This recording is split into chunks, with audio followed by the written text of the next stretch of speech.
Namo Bhagavate Vasudevaya. Om Namo Bhagavate Vasudevaya. Bhagavad Gita as it is, chapter 18, text 65. Translation and commentary by the Divine Grace Srila A.C. Bhaktivedanta Swami Prabhupada, founder Acharya Viscom. Manmana bhava madbhakto Adyaji mam namaskuru Mame vaishyasi satyam te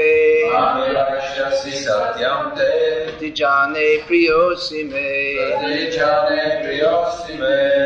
Translation. Lord Krishna, the Supreme Personality of Godhead, says, always think of me, become my devotee, worship me and offer your homage unto me. Thus you will come to me without fail. I promise you this because you are my very dear friend. Purport. The most confidential part of knowledge is that one should become a pure devotee of Krishna and always think of him and act for him. One should not become an official meditator. Life should be so molded that one will always have the chance to think of Krishna. One should always act in such a way that all his daily activities are in connection with Krishna. He should arrange his life in such a way that throughout the 24 hours he cannot but think of Krishna. And the Lord's promise is that anyone who is in such pure Krishna consciousness will certainly return to the abode of Krishna, where he will be engaged in the association of Krishna face to face. This most confidential part of knowledge is spoken to Arjuna because he is the dear friend of Krishna.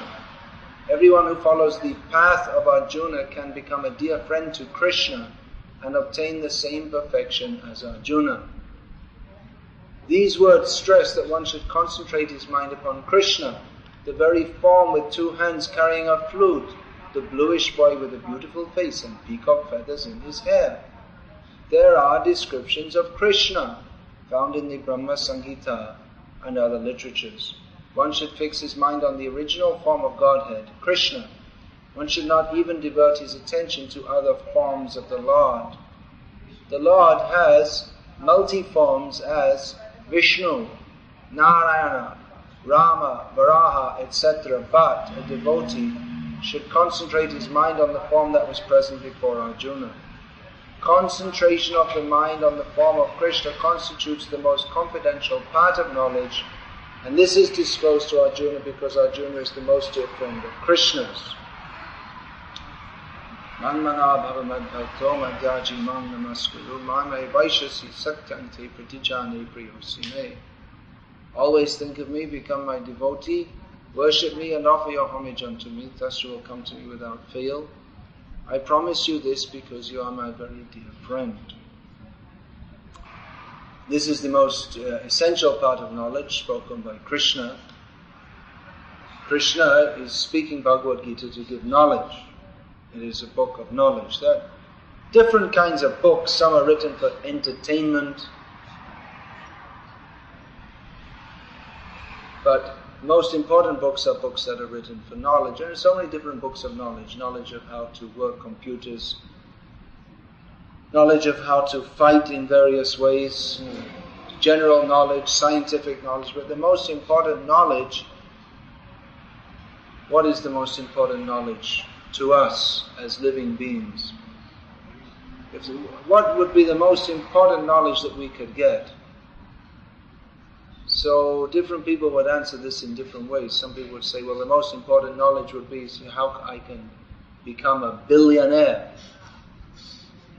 And someone else would say, well, the most important knowledge I would get is how to have a very healthy body. So why would you want to be a millionaire? The idea is a billionaire. The idea is I'm not a billionaire now. I'd be more happy if I had a billion euros. Now I only have 2.5 euros. So if I had a billion more, I'd be more happy. Or someone may think, if I had a big, strong, healthy body, then I'd be more happy, because now I have a weak, unhealthy body, so I can't enjoy life properly, and I'm not very attractive.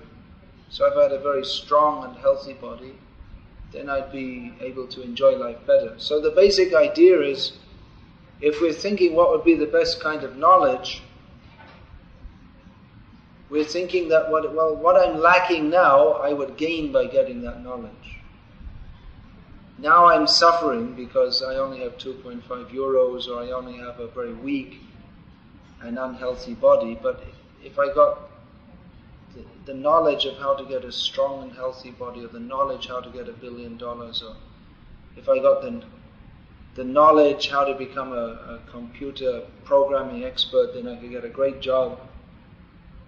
So we want to get knowledge that will fill up our deficiencies, and we think I have such a deficiency because of lack of knowledge, that if that was filled up, then my life would be better.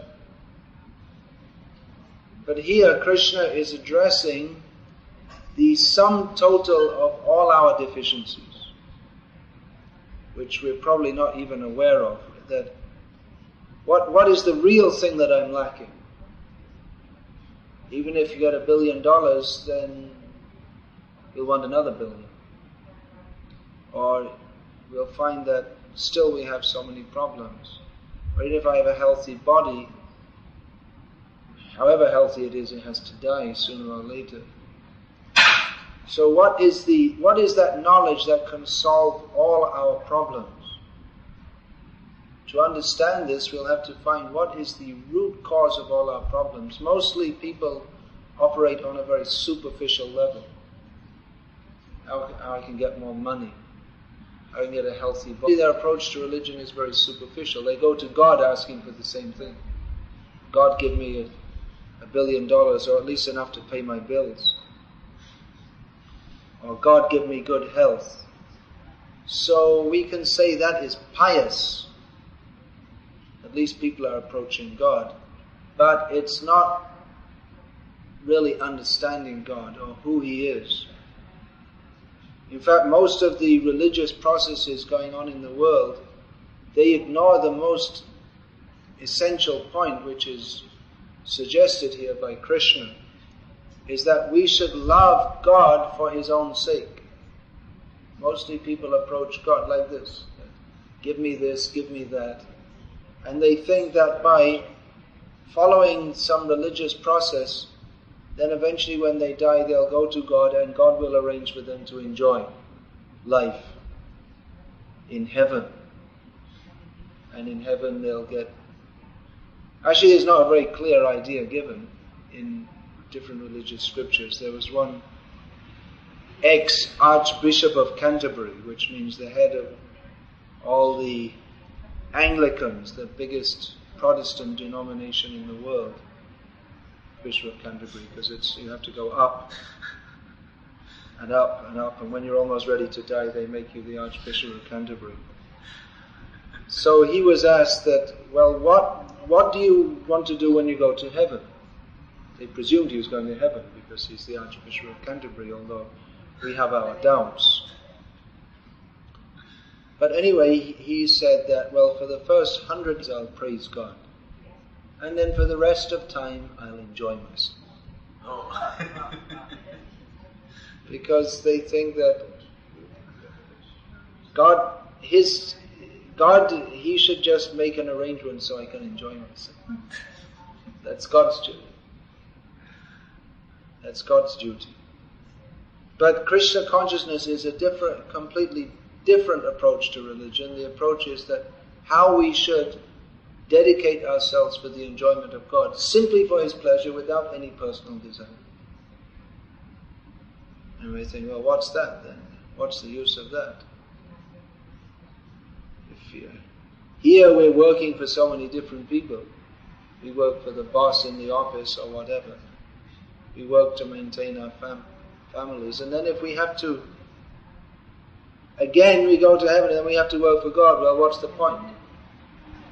Go to heaven means we should just enjoy ourselves. I mean, here we find that one of the leading religionists in the world, has got this idea. So what to speak of ordinary people?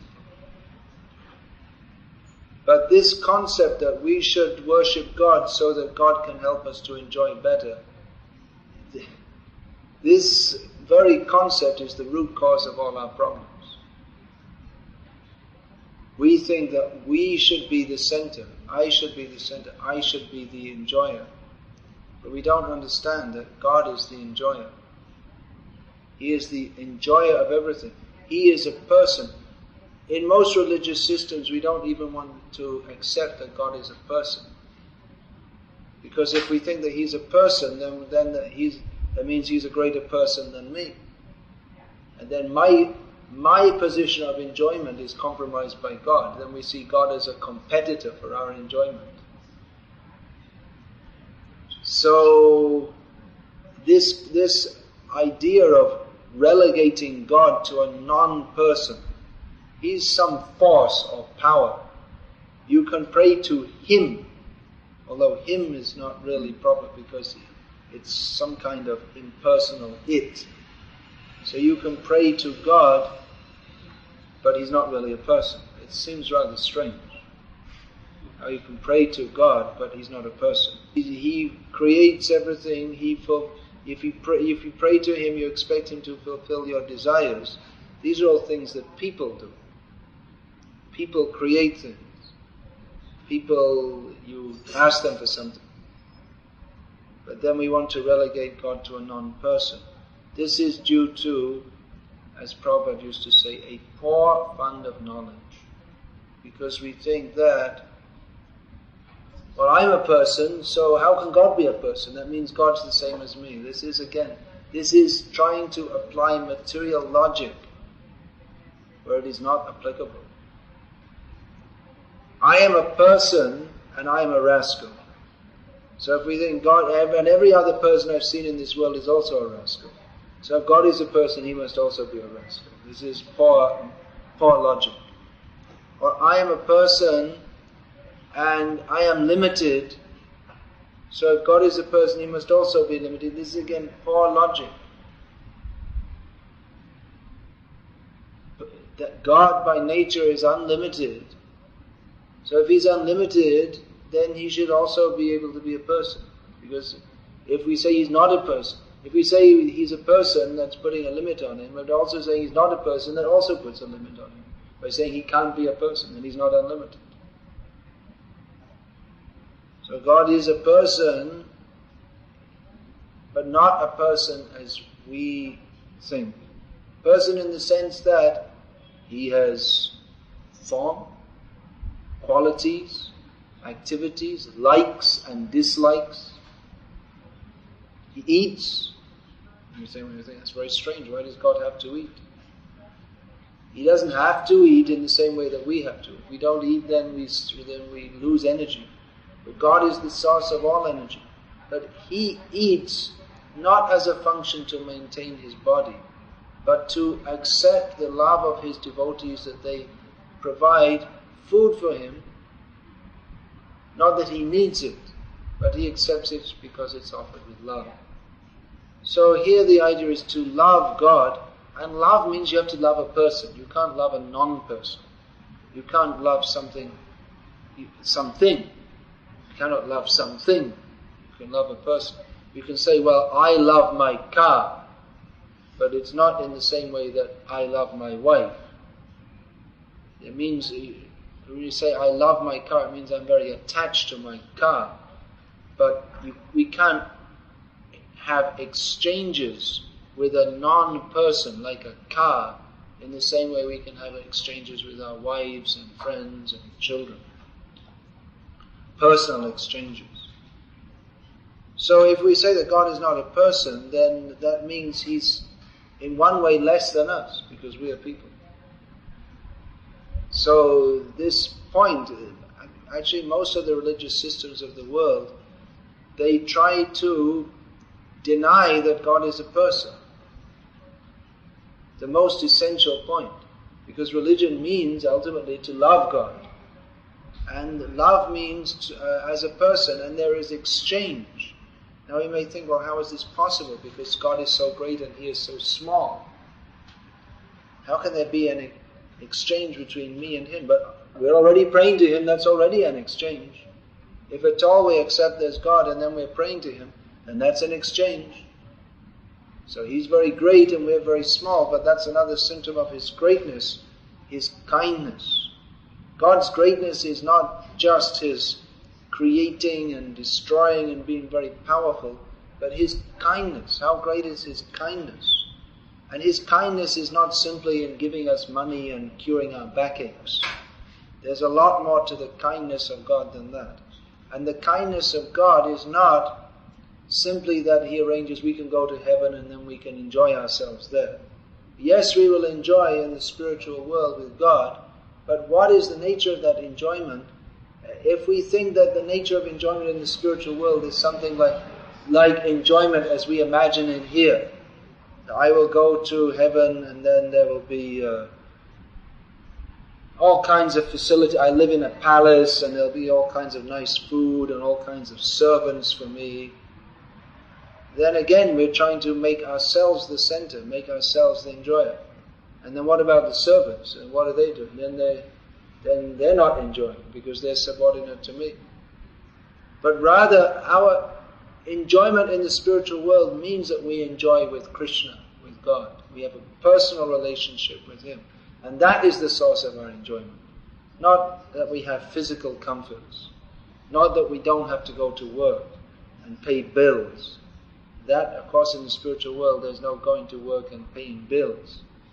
But there is enjoyment, but not trying to make myself the enjoyer, but living with Krishna, who himself is the supreme person, the supreme enjoyer, supreme blissful person.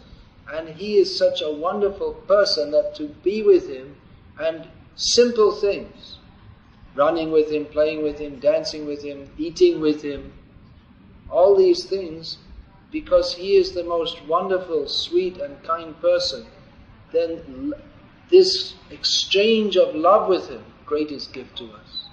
God's greatest gift to us is not curing our backache or giving a solution to our financial problems, but how we can live in a relationship of pure love with him, that he doesn't just give us some minor benediction, but he gives himself to us. The devotee is expected to give himself to God, and in return he gives himself to us, and there's no greater gift than that. But the devotee doesn't want to, now I have got God in my control, therefore I will use it to control others. Not like that.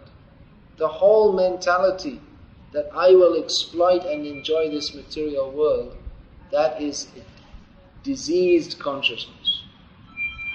And if we bring this consciousness to religion, that I will pray to God and I will engage God in my plans to exploit and enjoy the universe, then actually that's a very perverse kind of religion.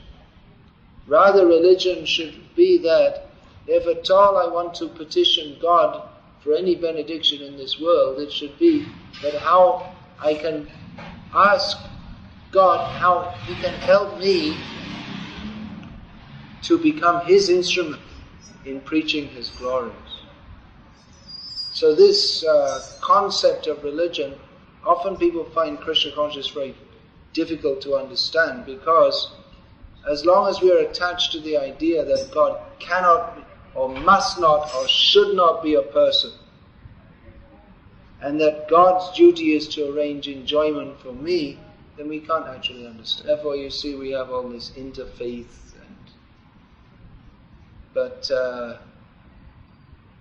and we can go to different religious preachers and discuss this and that, but actually as long as we have the idea that God is there for our enjoyment, then there's no real understanding of religion. It's very superficial.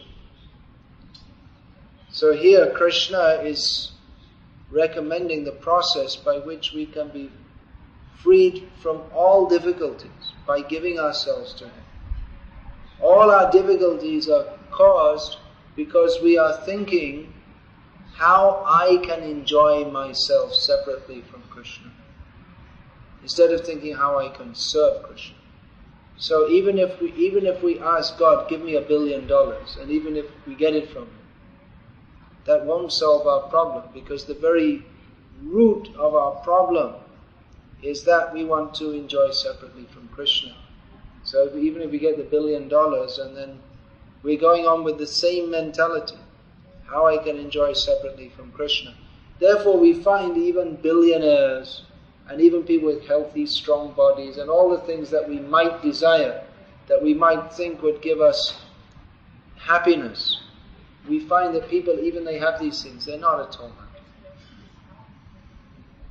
We don't find that they're happy. We might think that they're happy because we think they should be happy because they're living in big houses and they have big cars and so many things. But they're not happy. It's just like if you go to a relatively poor country and you tell people that, well, people in the West actually, they're not very happy. They're all miserable. And how can they be miserable? You see, they have plenty of money and cars and houses and all these things. And they must be happy because, you see, I'm living in this poverty-stricken situation. And definitely if I had lots of money, I'd be more happy. It's a very simplistic way of thinking. But we find that generally, just like in India, if we tell the average person that people in America are not happy, they just don't believe it. They can't believe how it cannot be true, because people, they've got lots of money. And you see on the TV, all the movies, that they look as if they're happy. So why shouldn't they be happy? But the fact is that these things in and of themselves, they don't bring happiness. So what Krishna is offering, that we always think of Krishna and become His devotee. That is actually in our real self-interest. We think our self-interest is how to get money and all the things that money can do for us or can buy for us. But this doesn't solve our problem. And even if we get all kinds of facilities, Janmaishvarya, Shruta, Shri, these are the 4 kinds of basic opulences. Birth in a high family or a prominent nation, having lots of money, being very intelligent and educated, and having physical beauty and strength. So these are 4 basic kinds of or facilities that people desire. But even if we get them, they don't last. Nothing in this world lasts. We have to die. So if we think that, well, I'll lead a religious life and worship God, and then I'll go to God, and then I'll enjoy these things in the kingdom of God. But actually, if we have such a mentality, then we cannot actually understand God. If we have the mentality that God, He will provide for me to enjoy, then we can't understand Him, because our constitutional position as spiritual souls is that we are meant to act for the enjoyment of Krishna, who is the supreme enjoyer. And if we do that, then we enjoy with Him. But if we think I should become a separate enjoyer, then we can't understand. That knowledge of Krishna is blocked by the wrong attitude. Knowledge of God doesn't come even from studying scriptures. Even if we study scriptures, if we have the wrong attitude, then Krishna will not bless us with the proper understanding. That's why we see many people, they know all the verses, not many people, but many people, they know at least some verses from Bhagavad Gita, but they don't understand what is the actual message, which is to become His devotee, even though Krishna states it very clearly here, that we should become His devotees. There are even people who can quote these verses, but they don't enter into the spirit of it, because they have the attitude that I should be the enjoyer, instead of accepting that Krishna is the enjoyer. Ultimately, we accept that God is great, but really to accept that fully means to accept our subordinate position to Him, and we have no position. We have no position to be any enjoyer separately from Krishna. We have real devotion to God means not to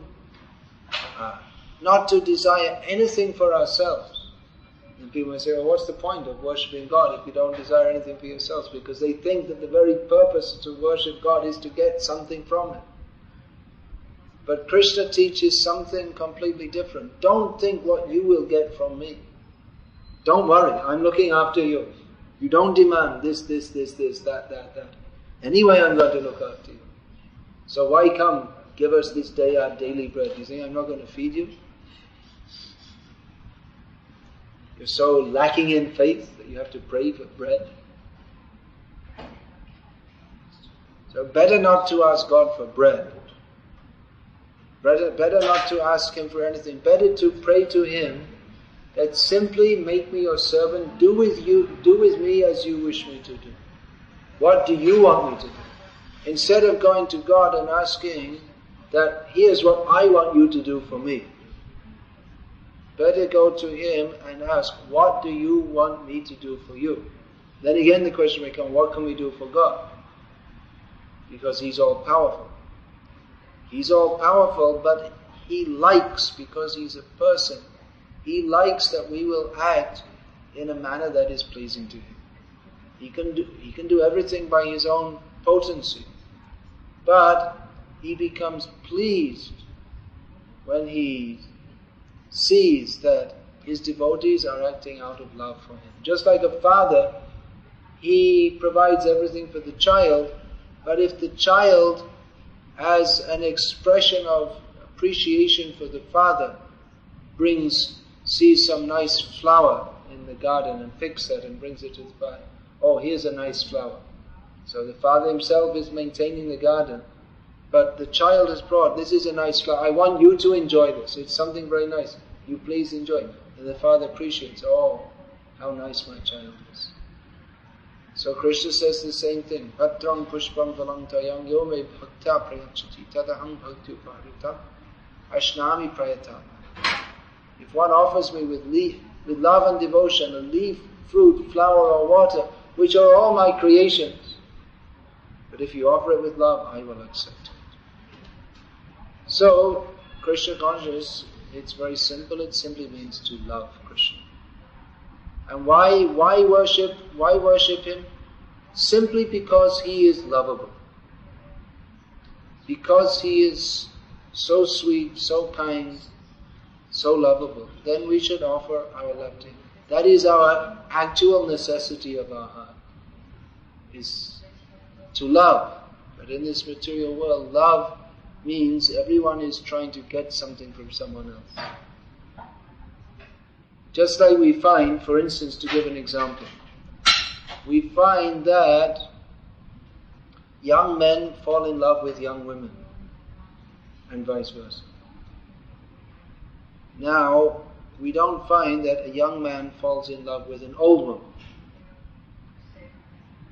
because he said, I'll fall in love with this young woman because there's something enjoyable to be had from the young woman. Not from the old woman, there's nothing enjoyable to be had. And we find that young men, or even any men, tend to fall in love with young women with very beautiful, attractive bodily features. And they say, you're such a wonderful person, but actually they're attracted to the body. It's not, they say, I love you for what you are, but actually they're attracted to the body. So love in this material world, or you'll find that if a man is very rich, then he'll have so many friends. And then when he loses money, he loses friends. So the friends, it's a well-known thing.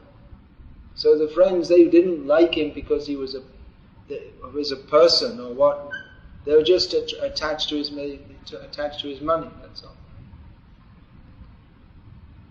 So in this material world, love means to become attached to someone for what we can get from them. But love of Krishna means that anyway Krishna will give us all that we need. But we're simply attached to Him because of His wonderful transcendental qualities. Yes, He's all beautiful, but we are attracted to His beauty, not that I will enjoy or I will exploit.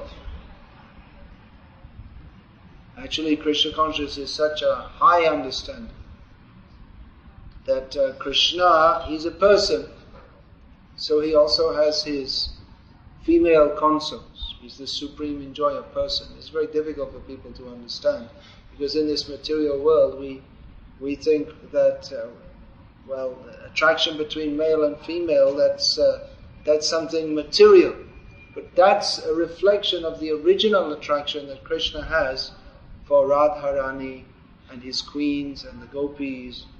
So he's enjoying and they're enjoying with him, but that enjoyment, that is Ananda Chinmaya Rasa, that is totally spiritual enjoyment. There's no trace of personal sense gratification in that. So a devotee is attracted by the beauty of Krishna, but he doesn't think, let me enjoy the beauty of Krishna, I will enjoy. But rather he thinks Krishna is so beautiful, and Krishna's gopis and queens, they are so beautiful, so they are enjoying Ananda Chinmaya Rasa, spiritual enjoyment. Let me become a servant of them and assist in their enjoyment. So it's a very high concept for us who are in the consciousness of, let me enjoy in this material world. So actually Krishna doesn't discuss here in Bhagavad Gita all these intimate details of his personal life, but he gives the basic understanding that we should give up our mentality of thinking how I can enjoy my body, how I can enjoy this material world, and understand I am not the body, I am an eternal spirit soul. This body will die, but I will continue to live, and I will get body after body after body suffering in this material world unless and until I understand that I am a spiritual being and I am meant to serve this supreme, eternal, spiritual being, the supreme, eternal, spiritual person who is Krishna. So this is in our best interest. This is the highest knowledge by which we can get free from all problems, simply by understanding that I am meant to serve Krishna. This knowledge is being given by Krishna. So this knowledge, this is good for everybody. This knowledge is the best knowledge for everybody, because everybody, every living being is part and parcel of Krishna, and every living being can attain the highest perfection. Every living being is meant for this, to simply become absorbed in thoughts of Krishna, how to serve Krishna. So this Krishna conscious movement is meant for giving this knowledge that we are meant to serve Krishna, and not just theoretical knowledge, but practical, is giving practical guidance in how to serve Krishna. Just like Krishna says that patram pushpam phalam, that whatever you can offer these things to me, I will accept. So devotees of Krishna, they're offering food, flowers, song, dance, all these things to Krishna. Everything should be offered to Krishna. Whatever ability we have, we're getting from Krishna. Whatever possessions we may have, we're getting from Krishna. So in gratitude and with joy, we should offer that to Krishna. And Krishna will be very pleased by that. But if we think that I shall enjoy this without offering to Krishna, then Krishna, that means denying Krishna. Just, I will enjoy. Then we become like thieves, not recognizing that actually this is all the possession of Krishna. So to live a life without Krishna consciousness means to lead a sinful life. And to live life in Krishna consciousness means to live a pure life, everything offered to Krishna without any desire for personal enjoyment. But by living in that consciousness, that pure Krishna consciousness, we become eligible to enter the spiritual world where Krishna is eternally enjoying by singing and dancing and eating without any indigestion. There's no bad quality in the spiritual world. All the things that we think enjoyable here are going on there. But there, everything is conducted in a spirit of loving service to Krishna. So there is no bad effect like in this material world. There's no bad effect. You dance and you dance. If you dance, of course, mostly people only dance here when they're intoxicated. So then they get some headache the next morning, and they're dancing, or maybe a professional dancer, professional sportsman, and then when you get older, you get all this rheumatism and arthritis. But there's no such thing. There's no old age in the spiritual world. Everyone is eternally young, living with Krishna, who is the supreme eternal youth, serving him very happily. That happiness is not broken by any unhappiness. As it is in this material world, we get a little happiness, but again that turns to unhappiness. But in the spiritual world, there's unmitigated, everlasting happiness, because that is the true happiness of the soul, which is the happiness of living with Krishna, being with Krishna, and serving him in loving exchange. So Krishna is recommending for our benefit, always think of me, become my devotee, worship me and bow down to me.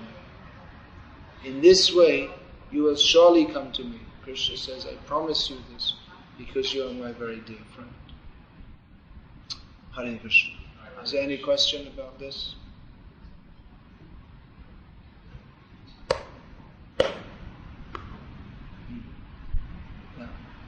You mentioned that people have relationships in the material world on the basis of wealth or physical attraction.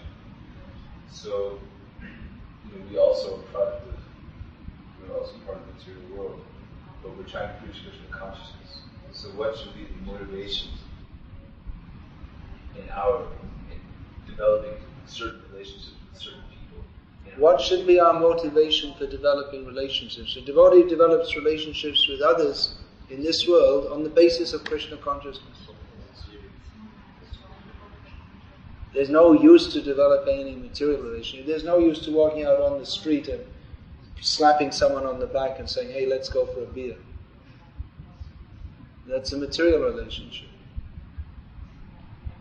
You can slap them on the back and say, hey, take this book. So the slapping on the back, that may be the same. But the motivation, well, that's material, but it can be spiritualized. Everything in this material world can be spiritualized. Almost, not everything. Butcher's shop, they have to stop killing the animals. Then even that you can convert to a Krishna conscious storefront. Although generally we don't recommend to take up such places. But mostly devotees always seem to get all kinds of funny buildings. Often ghostly haunted buildings because no one else wants to take it. So, but anything we can speak. Just like sometimes they become devotees and think, now I have to stop relating with my parents because it's a material relationship. But that can be spiritualized also. Of course, it's usually a little slow and difficult. But even if the parents, they relate to us as my darling child, if they have some affection for us and we are practicing Krishna consciousness, they'll get some benefit from that. So Prabhupada gave an example, Bengali proverb, that when you go fishing, of course devotees don't go fishing, but it's the same, then you have to catch the fish without getting wet, without getting pulled in yourself. So we have to relate to this material world, we're living in it, but everything should be Krishna-centered. Try to make everything Krishna-centered. Yeah, then another question. Yeah. You have another question continuing that? Yeah. Okay. Because in preaching Krishna consciousness, it can also be very advantageous if we develop relationships with wealthy or influential people, like the devotees were preaching to George Harrison. So much. Yeah. So what's the difference between that and like the materialistic desire to have a relationship with someone on the basis of wealth? We may desire to befriend wealthy and influential people because they can be helpful in developing Krishna consciousness. What is the difference between that and simply desiring to have a wealthy friend? It's a question of motive and attitude. If our motive is that I will befriend this person and let him be engaged in Krishna's service, then that is a spiritual activity, because the basis is how to serve Krishna. But if we think, let me befriend him and then I'll get some of his money, then that's for my own sense enjoyment, then that's material. It's all a question of attitude and motivation. If the motivation is to please Krishna, and if it's on the basis of Guru, Sadhu and Shastra, if it's under we have to know what is pleasing to Krishna. We may think that I will be a butcher for Krishna, but that's not pleasing to Krishna. Krishna says, everything that you eat you offer to me, and if we think I like to eat meat, I'll offer that to Krishna. But that won't be pleasing to Krishna, because Krishna is a person, and as a person, he can eat what he likes because he's God, but he chooses that I won't eat meat.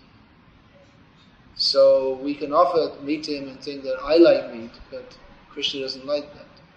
Often people ask, can we offer this, can we offer that, can we offer mushrooms, can we offer this and that? But so you could say, well, maybe you could, but what does Krishna like? That should be, we should really think what Krishna likes. Instead of thinking what I like to eat, can I offer it, can I get away with offering it to Krishna, and then I can eat it and enjoy it myself. But really we should think what Krishna likes. That's the best attitude. Especially in worshipping deities. We should think what Krishna likes to eat. Yeah, there. Yeah, I was wondering, because I've read that Srila Prabhupada says there's no real love in the material world, it's only lust. But is there any relationships in the material world that it's actually, like, say a mother has a child, or say you have parents, you have a sister, that you don't want to exploit your sister? Are there any relationships in this material world which are not material? Basically, that's what you're asking, which are not based on lust. Well, when we say there's no love in this material world, it's all lust, it doesn't mean that it's necessarily sexual lust. I mean, the word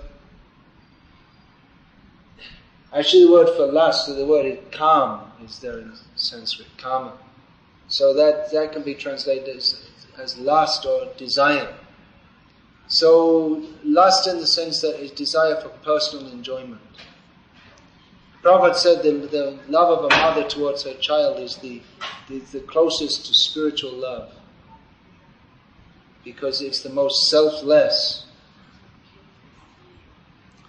But still it's not free from the desire for personal enjoyment. One has a child because you may think, well, they'll look after me in my old age. Or I'll enjoy I want to have a baby. I want to have a baby. I want to hold a baby in my arms, and how sweet, and we also enjoy that feeling of reciprocation, how the baby is depending on me. So it may not be as gross sexual desire, but unless the desire is there to satisfy Krishna, then it has to be material. There's either personal desire or there's spiritual desire.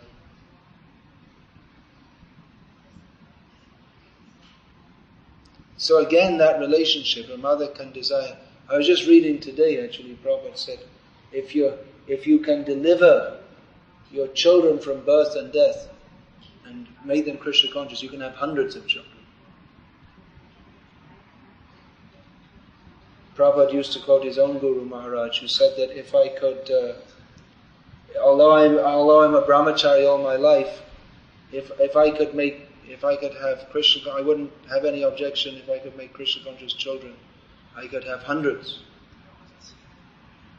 Prabhupada commented, still he didn't. Then another question you're going to ask? Yeah. In the Prabhupada, Srila Prabhupada says that the pure devotee can see Krishna face to face. Does that mean that he can see Krishna in this room? In the purport, Prabhupada says that devotee sees Krishna face to face. Does it mean that he can see Krishna in this room? Well, Prabhupada, he was asked that question. Similar question. So one newspaper reporter asked Prabhupada that, when people ask you so many questions and there's so many things arise in your movement, then how do you know the answer? Prabhupada says, I ask Krishna. And then one of Prabhupada's disciples, Rameshwar Prabhu, was there, and he said, and the reporter said, well, what does that mean you ask Krishna? And then Rameshwar explained that, you see, well, Krishna writes the scriptures and then you refer to the scriptures. And Prabhupada said, no, what are you talking nonsense? I ask Krishna. I ask Krishna. So yeah, pure devotee has face-to-face relationship with Krishna.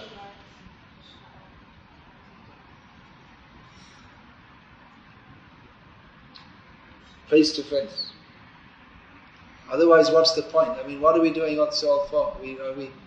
Are we doing all that? We're chanting Hare Krishna so that eventually we'll go to the spiritual world and we'll just sit on a cloud and string a harp?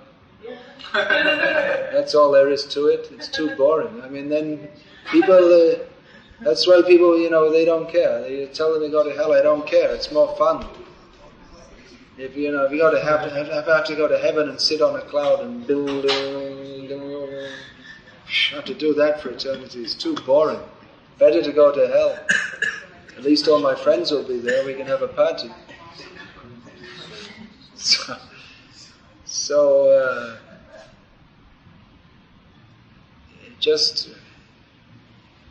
people have these ideas. You go to heaven and you sit on a cloud and you play a harp. Because they have no idea actually what is there in the spiritual world. So definitely, Krishna consciousness means seeing Krishna face to face. Prabhupada said, he wrote in one letter that there is no time in my life when I was ever forgetful of Krishna.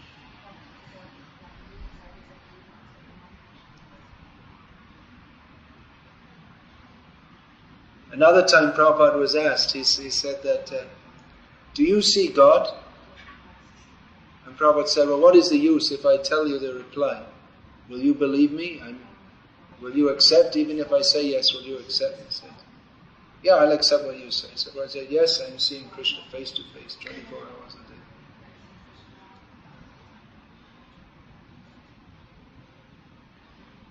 So that's it. That's what Krishna consciousness is for developing that. So we can see Krishna. And Prabhupada many times said, if you simply follow this process, you chant 16 rounds, you follow 4 regulated principles, you engage in devotional service, then you will see Krishna face to face in this very life.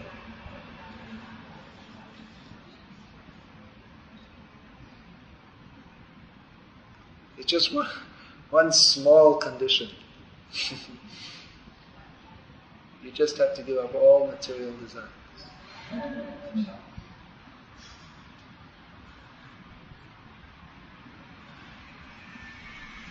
Any other question? Yeah. You touched this point, I think, in your lecture, but I'm wondering, since a long time, it's this verse in Bhagavad Gita, one who understands the transcendental nature of my birth and activities, I cannot figure out what this means, understand. It doesn't mean, I can imagine, it doesn't mean that I understand it intellectually, but how? What does it mean when Krishna says, one who understands the transcendental nature of my appearance and activities never has to take birth again, but he comes to me? What is the meaning? No, is it simply an intellectual understanding? No. Because it is not possible to understand Krishna simply by an academic method. The materialistic demeanor cannot possibly stretch to the transcendental autocrat. You can translate that, it's not so easy. Bhaktisiddhanta Saraswati's writing is not so easy to understand. But Krishna says, Bhaktya mam abhijanati. I can be understood through bhakti. So understanding means that we hear and we hear from scriptures, we hear from Guru, Sadhu and Shastra how, as Krishna himself explains in that section of Bhagavad Gita, it's a very interesting section. Ajopi sanavyayatma bhutana mishvaropi samprattam swamatishtaya sambhavami amamaya. Krishna says, I am unborn and my transcendental form never deteriorates. Nevertheless, I appear within this material world in my original transcendental form by my own energy. So we hear and we understand, but the beginning of understanding, as Prabhupada once said, is standing under. Submissive attitude.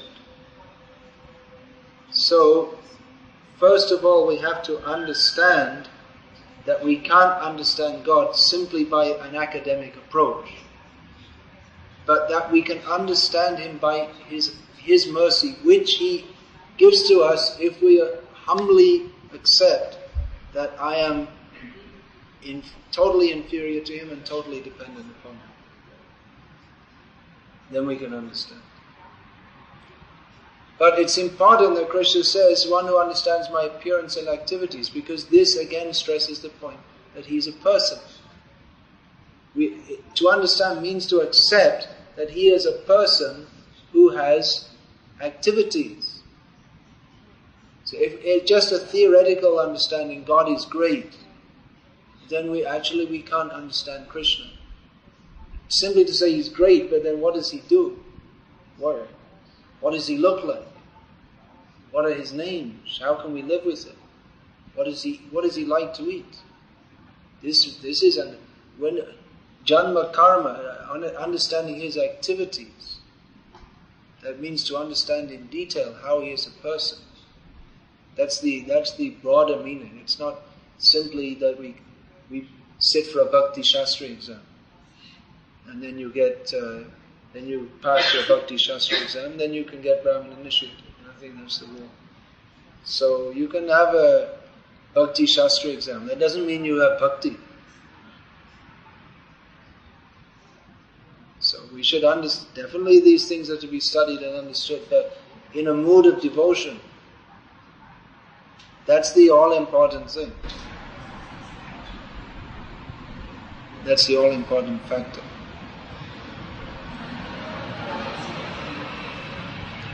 Then Prabhupada said, ask Krishna, how does he ask him and how he gets the answer? How does he ask him? How he gets the answer?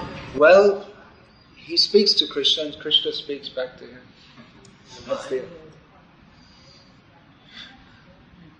You can't understand because you don't accept that Krishna is a person. You think that Krishna is so far away, but He's right here also.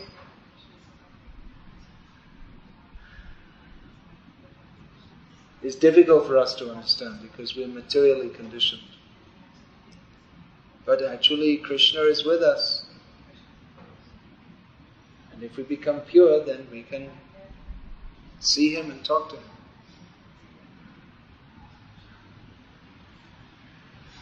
That's the wonderful thing about Krishna consciousness. We're not just worshipping a God who's so great, He's so far away and so vast. But if we develop our love for God, then Krishna will sit on our lap and we'll feed Him. Inconceivable.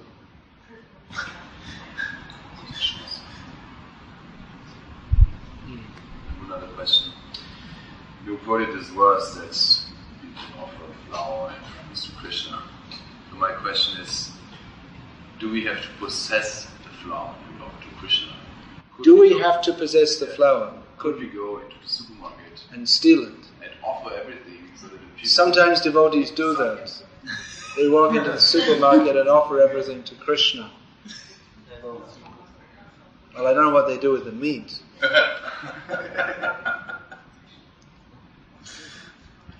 Well, there's a method to offer things to Krishna also. It's called the Archan Vidhi. There are rules and regulations for offering.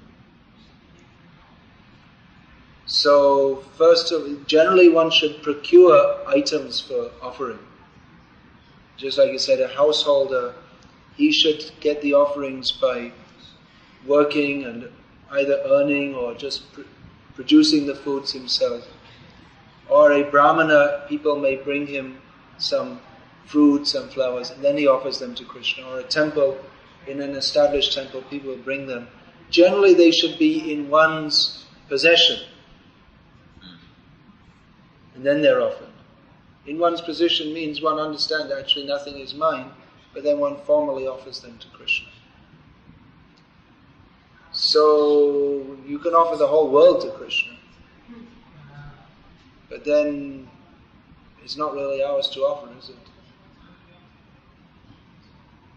And that would also deprive others of the possibility of, if we think that now I've offered everything to Krishna, then that's depriving others of the possibility of offering also. So that is not according to the proper rules and regulations. There are rules and regulations how to offer also.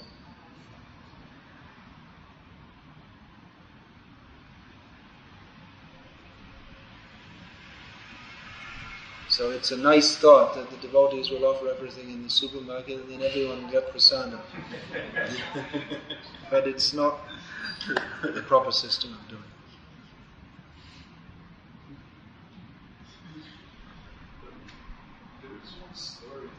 And actually you should inspect first, and you don't offer you shouldn't offer rotten fruit. So like this. Unwashed also. Yeah. In Herman's story, there was a poor brahmana, and he just couldn't collect any alms to offer to Krishna. And he had a neighbor who had a very beautiful flower garden, flower tree.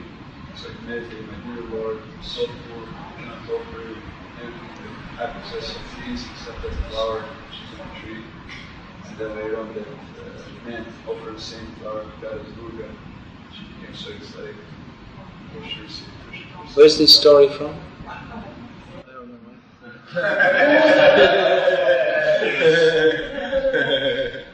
It was coming from Vyasa-sangha. Well, it may not be coming from Vyas. I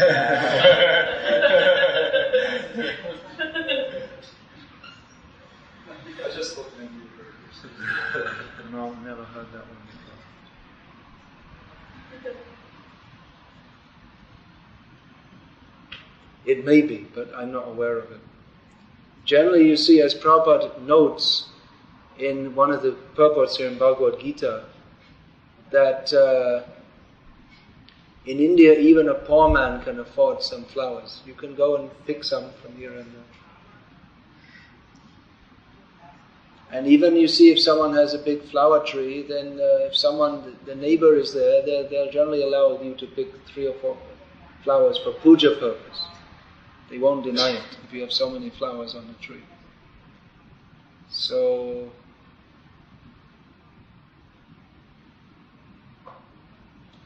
it doesn't sound like a very authentic story.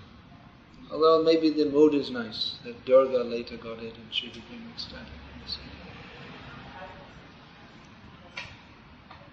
I don't believe everything I hear everyone says, even if they're, supposed to be an authorized devotee, because we have to understand according to Guru, Sadhu and Shastra. And even someone's a guru, they have to speak according to Guru, Sadhu and Shastra also.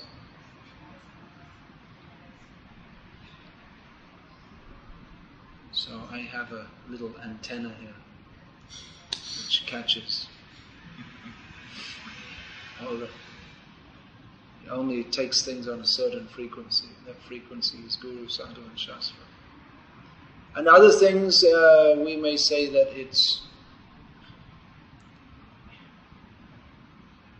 it's doubtful unless authenticated.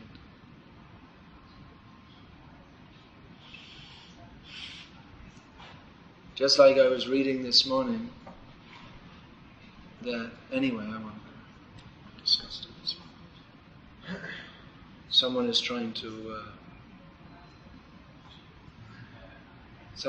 say that homosexuality is accepted and homosexuals are considered auspicious in Vedic culture. So this is coming from one of the gurus in our movement, but I don't accept it because I read in Prabhupada's books that it's considered demoniac. So maybe a guru, but he's not speaking according to Guru, Sadhu and Shastra. So I wrote him a letter and say, can you provide some Guru, Sadhu and Shastra about this? Let's see how he replies. We should be very careful. There's so many people say so many things, but we have to see what is the Shastra basis. Shastra vidamutsruja bhartate kama karataha nasa siddhamavagnati nasukam naparangate. Those who don't follow Shastra and speculate and invent their own ways of behaving, they cannot achieve perfection, nor happiness, nor the supreme destination.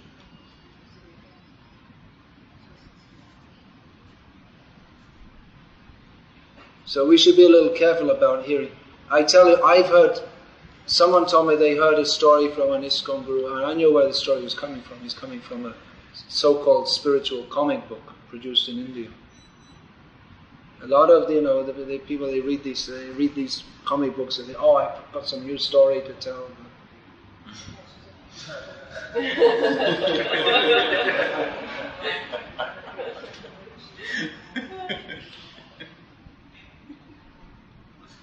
We should be very careful.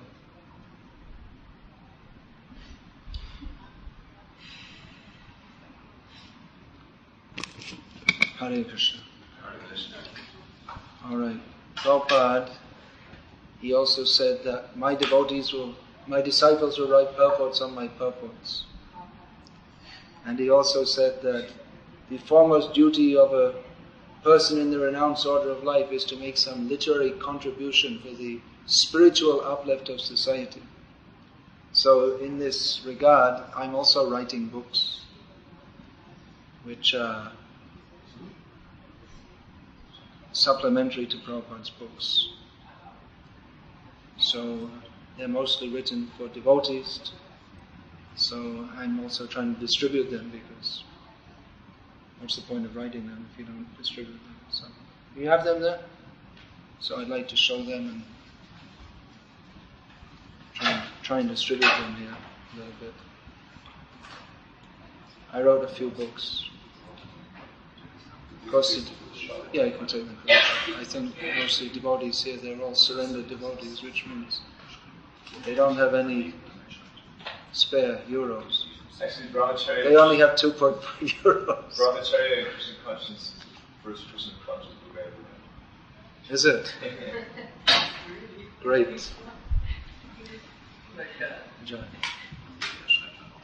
Yeah, so this is the first book I wrote in English. I actually wrote some books before that in other languages. Anyway, it's the first one in English, and this has been appreciated by Grihastha devotees and by many Mataji devotees also, because the basic message is to be serious in Krishna consciousness. It's a beginner's guide to Krishna consciousness. All you want to know about Krishna consciousness but we're afraid to ask. Basic guidelines. This is called Jai Srila Prabhupada, as you can see. That's the title. It's basically appreciation of Srila Prabhupada. We only have 4 books. There's no other varieties. There's Youth of India. You have it there? No. No. And then this My Memories. And Rasikananda's missing. And Rasikananda's.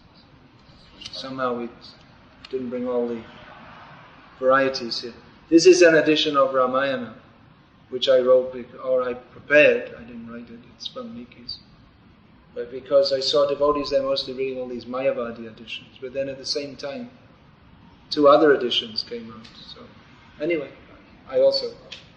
it's with some little commentary also, some philosophical things. So these are a few of my books. There are others which are not here. There's also a few CDs. So Hare Krishna. If anyone wants, you can purchase them. And devotees tell me that they find it very helpful for their advancement in Krishna consciousness. So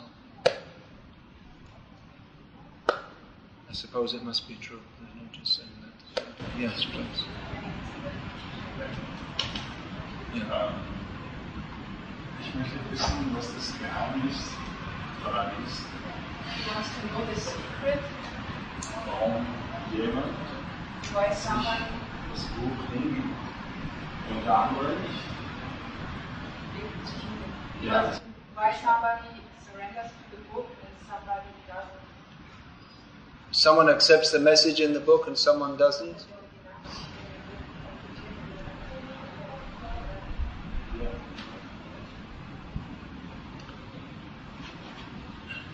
That may depend on various factors.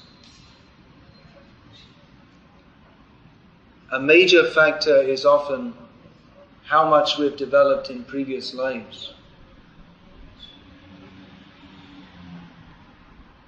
We see that just like we're preaching this Krishna consciousness all over the world, and basically we do the same thing everywhere. We distribute books about Krishna, we chant the names of Krishna. Some people take it up and some don't. Some people take a little interest in it, some people take no interest. And some people from the very beginning, they're very serious. So we can understand that people who take it up very seriously from the very beginning, that in a previous life they were also very serious, but they didn't achieve full perfection. So now they're coming to take it up again. This is described in Bhagavad Gita. Tatratang buddhi sangyogam yo sangyogam lavante purvadehikam. One takes it up again from his previous life. You know that verse? And the one before it. Shutimal Srimatam Gehe Yoga Varshta Vijayante.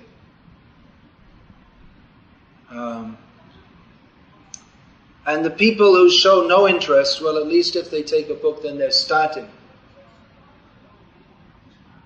Or sometimes it may be that even one has made some progress in a previous life, but at this point in life, he's not ready to take that up. Often it happens, people take a book, they put it on their shelf, it stays there for 10 years, and then at some point they're feeling some mental agitation or something, they pick up the book, and then they take it up. So there are various factors. Krishna is in our heart, and He sees our various desires, and He guides us accordingly. So if we have Krishna, He wants us to come to Him, but if we ourselves don't express much interest in that, then Krishna, He will help us to fulfill our material desires rather than our spiritual desires. Because Krishna helps us to fulfill our desires. So we are presenting this philosophy of Krishna consciousness and this lifestyle of Krishna consciousness to show people that actually this is the best way of life. Not only for now, but for eternity. For our eternal self-interest or best interest, Krishna consciousness is the best way of life. So people who are very fortunate and who have made sufficient advancement to accept that, they can take it up very quickly. Now another major factor is what is called sadhu sangha, or association with devotees. That even if in previous lives we haven't been very advanced, then somehow if we associate with devotees or people who are spiritually advanced in Krishna consciousness, then by associating with them, we can very quickly pick this up. We can very quickly, our desires can become purified. And even if in previous lives we haven't made a lot of advancement, by associating with devotees, then by their influence we make advancement in this life and we can take up Krishna consciousness very seriously. So now you're taking up interest in Krishna consciousness. You kindly consider that that must be due to some good fortune, either in a previous life or in this life. So why not take full advantage of it? Why wait for another life? Go ahead in this life. It's easy to take up Krishna consciousness. It's very easy actually, there's nothing difficult. Krishna consciousness means to chant Hare Krishna, to accept food offered to Krishna, to understand Krishna from Bhagavad Gita. It's very easy and very joyful. All we have to do is to do it. We have to make the decision to do it. And as we do it, the more we do it, the more we'll find that our life becomes filled with genuine spiritual bliss, because that is Krishna consciousness. It's the real nature of the soul. Everything else we're doing, whatever it may be, cannot satisfy us because it's foreign to our real nature. Our real nature is that we are parts and parcels of Krishna and His servants. So when we take up Krishna consciousness, we automatically feel happy. People are trying to be happy in so many ways, but happiness eludes them, whatever they do. Whatever they try to do, they're not happy because they're trying in the wrong way. They've missed the real clue of happiness, which is simply that we have to dovetail our desires with Krishna's desires, do everything for Krishna's pleasure. So everything's there in Krishna consciousness. Whatever we can conceive of to make us happy.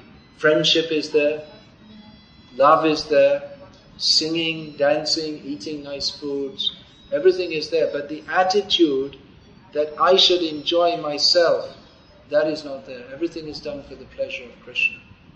And by that attitude, our singing, our dancing, our friendship, everything becomes Krishna-centered, and because Krishna is by His nature full of bliss, then we reflect the bliss of Krishna. We become fully blissful. So you can see, just like the devotees, they're living here in what might be considered materially not very pleasurable circumstances. They don't have to live here. They don't have to 25 people share one shower or 1.5 showers. But they don't have to do that. Any one of them, they came from a different situation and they could go back to that situation. But they prefer to live in this materially austere situation, rising early in the morning, before sunrise, and then working all day for Krishna without getting any pay. So why are they doing this? Well, I think you can find the answer. You just look in their face and you can see. Devotees look very happy, isn't it? What do you think? So, when we see happy people, either they're getting paid for looking happy, just like in the advertisement, people are smiling because they're told, smile for the camera. Or they're happy because they're getting intoxicated, but actually they're not happy. But devotees, they're not paid to be in Krishna consciousness. And they don't take intoxication. So this happiness is the happiness of the soul. This actually struck me first very strongly when I first met devotees. I was very strongly struck by this, that these people, they're so happy. And they're living such an austere life. So obviously they're not getting happiness from any material means, so it must be spiritual.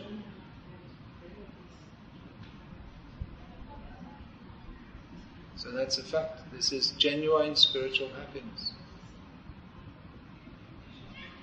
So why not take it up?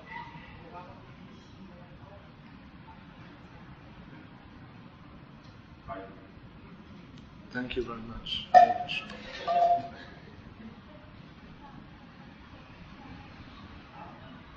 So, anything else? Prasadam? You already took prasadam? Yeah, there's another question. She has a question that is important to be learned. Immer es gibt ein Wort, nur ein Wort. Aber es gibt so verschiedene Religionen. You always see that there's one God, but there's so many different religions.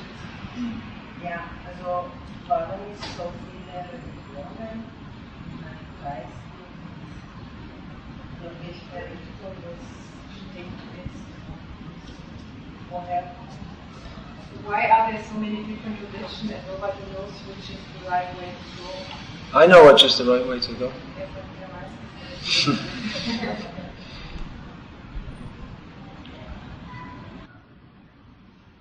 There are different religious processes for different people on different levels. Just like, for instance, there are different levels of teaching mathematics. Children at school are taught 1 + 1 = 2. That is the beginning of mathematics. And then gradually they go up to more difficult levels, multiplication. What is 79 times 356? They learn how to do this. Nowadays they don't learn, they just use a calculator. So then you gradually go up to algebra, trigonometry, calculus, all these things. So it's all mathematics, but if we try to teach calculus to a 4-year-old, they can't understand. They have to go through different stages. So in the same way, there are different paths of God realization. They're all meant for the same purpose. But different people are on different levels, so there's no use to try. If you try to teach a 4-year-old calculus, even though it's a high level, they won't learn anything. It's not useful for them to try to learn that, because they have to learn the basic things first. So there are different levels. People have to make progress gradually. So that's one reason there are different manifestations of religion, although the purpose of them all is the same. Another thing is that often what is taught by God or by His prophets or gurus, that's often misinterpreted and changed by materialistic people. So that in the name of religion we get something which is actually a mixture of religion and irreligion. That's very common. Just like in the Bible it's said that God gave man dominion over the animals. So Jews and Christians have interpreted this to mean that man should kill the animals. But that's not what is stated. It's just like to give a very gross example, if I entrust my children that you please, I'm going away for some days, you please look after my children. That doesn't mean that you should eat the children. It means you should look after them. So if man is given dominion over the animals, it means he should look after them, not kill them.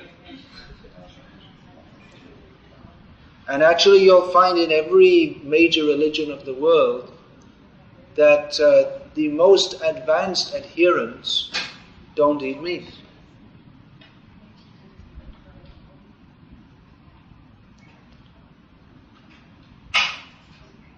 So it's just by not eating meat you won't get love of God. It's not, that in itself doesn't give love of God, because you'll find even monkeys, they're vegetarians.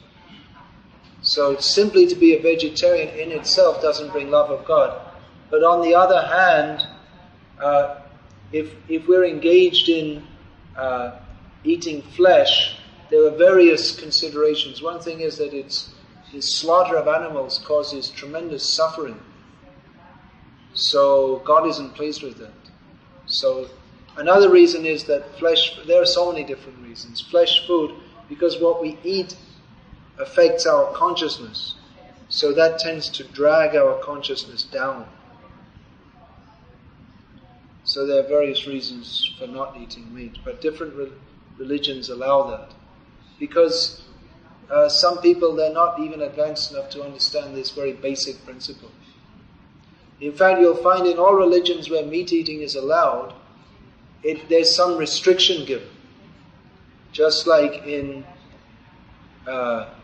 Judaism, the idea is that you shouldn't take food with any blood in it. Or you shouldn't take any, actually it said you shouldn't take any blood, which actually means that you shouldn't take meat. But what they do, they bleed the animal to death, and then they say there's no blood in it anymore. But actually when it says you shouldn't take blood, it means you shouldn't take any meat. But they've reinterpreted it in a way that they kill the animal by the most cruel means, and then they eat the meat. So this is an example of how people malinterpret the message of God.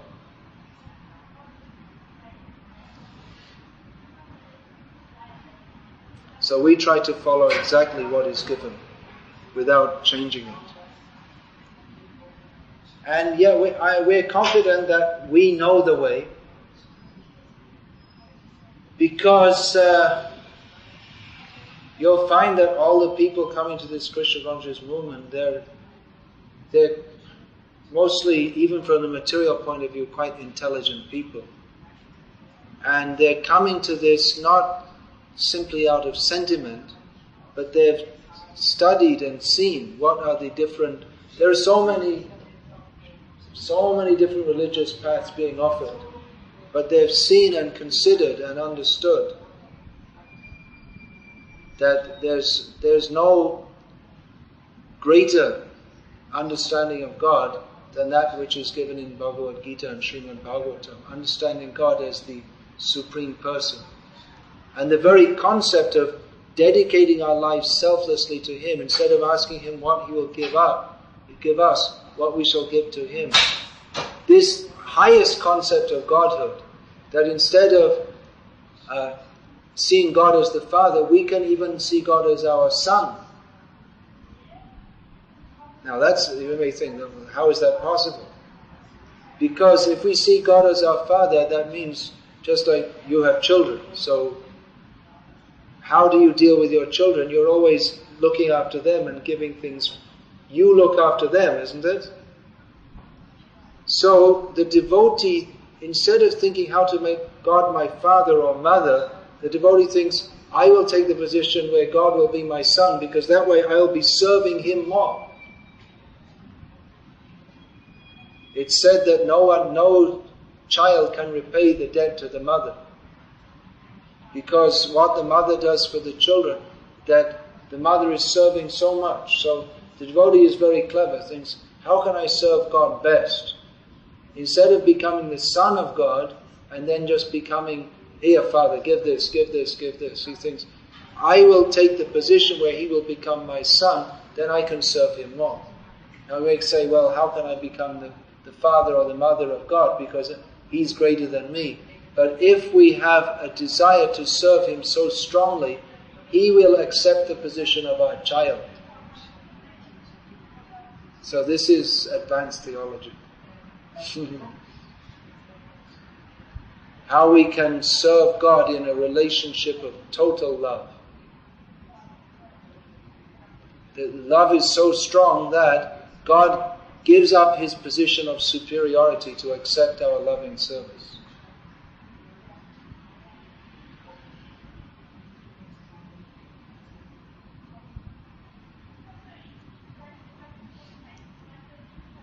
Yeah. I have another question. All right. Because you mentioned the prophets and the gurus. You mentioned what, sorry? You mentioned the prophets of religious yeah. traditions. Yeah. So I'm always wondering, in our tradition we have the prophecy of the golden age started 500 years ago, will last for another 10,000 years. In these huge terms, other religions, they do not work.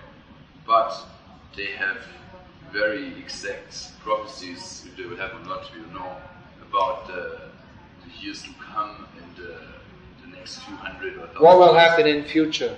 Well, they have prophecies, but mostly they don't come true. I mean, I remember as a kid, there these people saying the world's going to end in 5 days, and so it was always 2 years away. And as I grew up, they were consistent. I mean, it was always about 2 years away.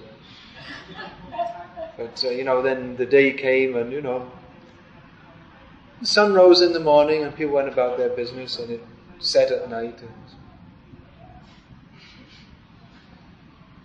There is that book of Revelations in the Bible.